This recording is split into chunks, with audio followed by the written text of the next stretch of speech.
Hello, my name's Neil Ferguson. I'm the Milbank Family Senior Fellow at the Hoover Institution here at Stanford.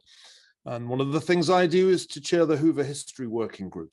We've been very fortunate just to hear a talk from Maya Jasanoff about a book that hasn't yet been written.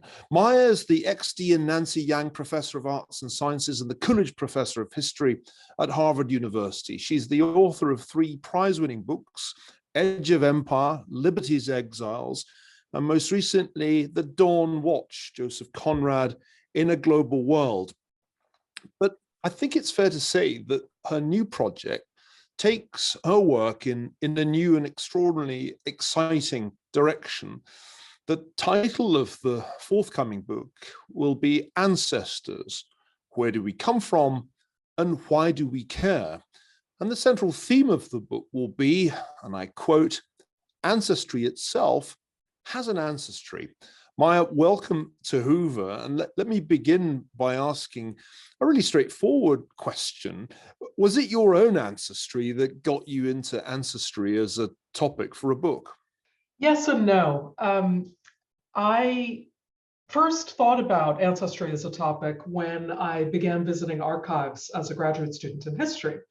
And in those archives, I found that the vast majority of fellow users were not diligent young graduate students like me, but rather a quite different appearing demographic, older, uniformly white, researching their own ancestors, doing genealogical research. And this is a huge pastime around the English-speaking world.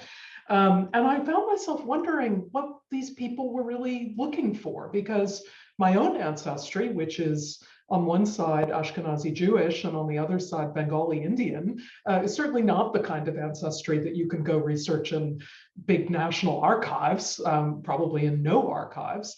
And I found it all extremely alienating. But I then started to think about it, and I thought maybe I had a little more in common with these people than I had expected, because when I pressed on my interest in history, I realized that it was my own grandmother's stories about growing up in Hungary between the wars and growing up in India in the period of independence and so on that had really whetted my appetite to become the historian that I am. So I came to see that ancestry is really something that goes way beyond the kind of cliches about genealogical research, that it is what places any of us individuals in time, and it is the living link that we all have to the past. Now, in common with me, you believe in teaching something before you write it. And this is already a course at Harvard, and an astonishingly popular course, which suggests you're really onto something. Talk a bit about the course and its amazing success.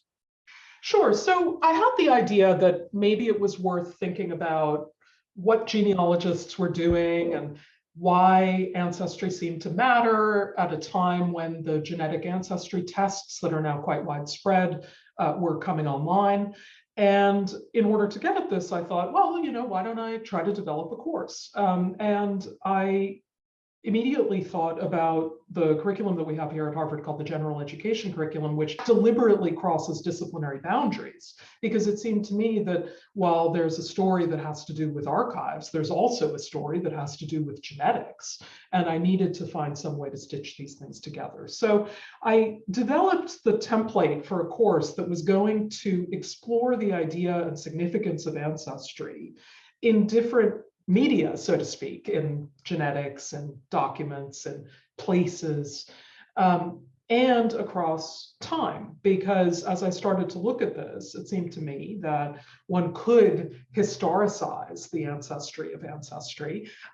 You and I think, are similar in sharing a curiosity about how things got to be the way they are. That is fundamentally what the historical imagination is. And so, when I thought about why the genetic ancestry tests were popular, it was something that took me all the way back, to the beginnings of Homo sapiens. So the course, works chronologically through different ways of recording ancestry, processing the knowledge generated by ancestry, and aims to lead students to a richer discussion about matters of identity, about matters of race, and about the relationship between science and society today.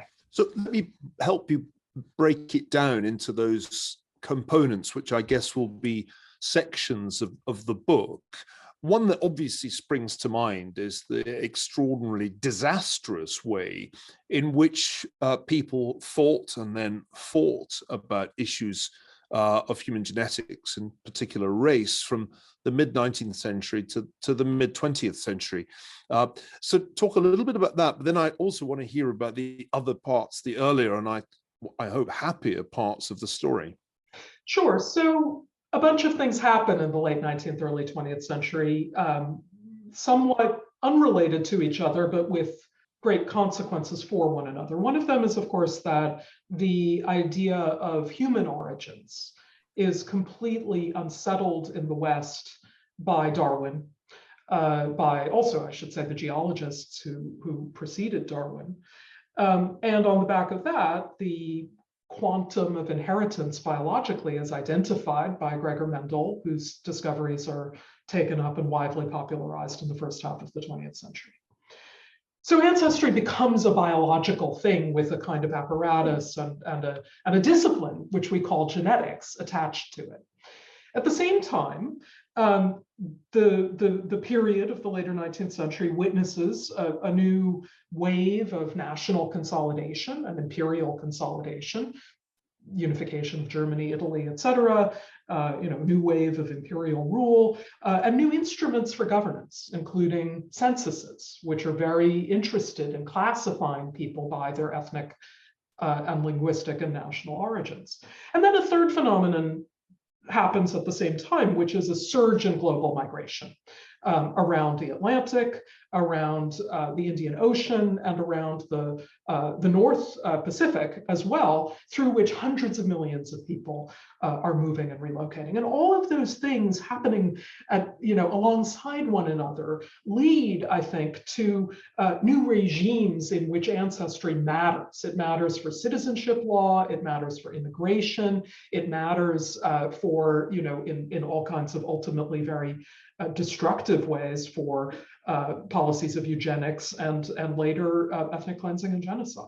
This is the kind of dark side of your subject, but going back in time, it seems as if in the early modern period, ancestry meant something quite different. And I'd like you to talk a little bit about that, and particularly about the great preoccupation, certainly of people in early modern Europe, but I'm sure not only there, with inherited privilege and status, because when I read my way through my favorite 19th century authors, they all seem to be obsessed with people turning out actually to be related to Lord Snooty rather than mere commoners. The plot often hinges on revelations about parentage and therefore status and wealth. And that's a completely different set of issues, also problematic, of course, because inequality is a problem in its own right. But tell us a bit about how ideas of ancestry were prior to Darwin and prior to globalization. So I think that ancestry has always been allied with power and access and status. And one of the most concrete ways we see that, of course, is through the inheritance of property. And another of the most important ways that we see this is through rules about who gets to marry whom, which ultimately are a sort of fundamental form of social organization, as anthropologists notably, if somewhat controversially, have posited. One good example of this would be the Indian caste system, which of course is said to have religious roots, but in practice is a way of creating social hierarchies, of matching occupation onto birth status, and very much of organizing who gets to marry whom, down to the point that even today, if you look on Indian marriage websites, you'll see innumerable categories that are organized by caste. So I don't want to suggest that before Darwin, before genetics, everything to do with ancestry was all rosy. I think it's always been a way to try to make some people present themselves as better than others.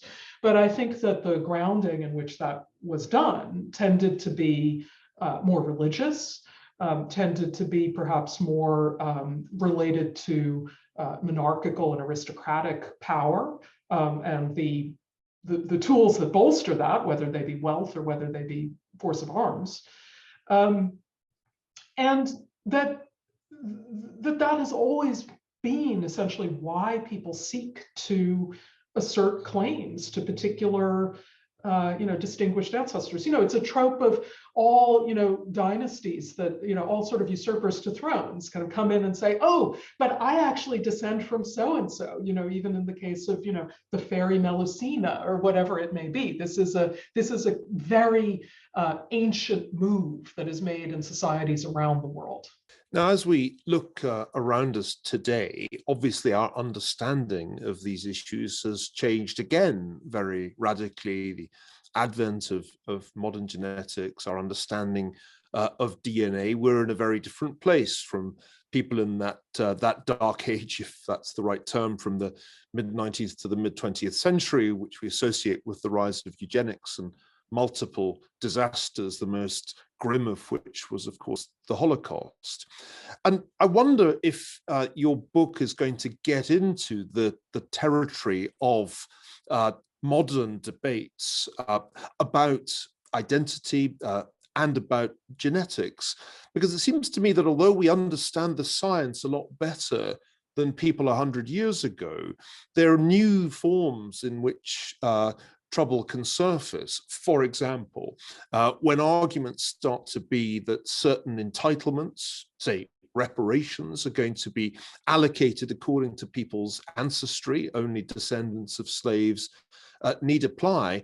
And then there's the whole vexed question of health insurance and what happens if it turns out that you've actually got a higher probability of some inherited disease. So let's talk a little bit about the contemporary problems, assuming that your book is going to venture right up to the present, or at least the recent past.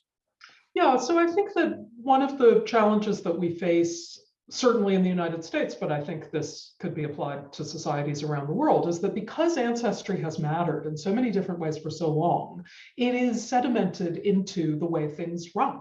It is sedimented into college admissions in the United States. It is sedimented into, adoption law, all kinds of things, and citizenship around the world. And so the advent of genetic tests therefore comes at a time when we already have ways that we make ancestry matter. And it raises the question of whether we're going to now say that genetic ancestry is the form of ancestry that's going to matter, or whether other kinds of ancestry may matter. For example, descent from a particular named individual. So this is something that has not yet been worked out in anything like a consistent way, and that I think we absolutely will have to think through to avoid some of the really crude racial thinking of the past. Scholars of United States immigration and citizenship law will know well the series of cases that came before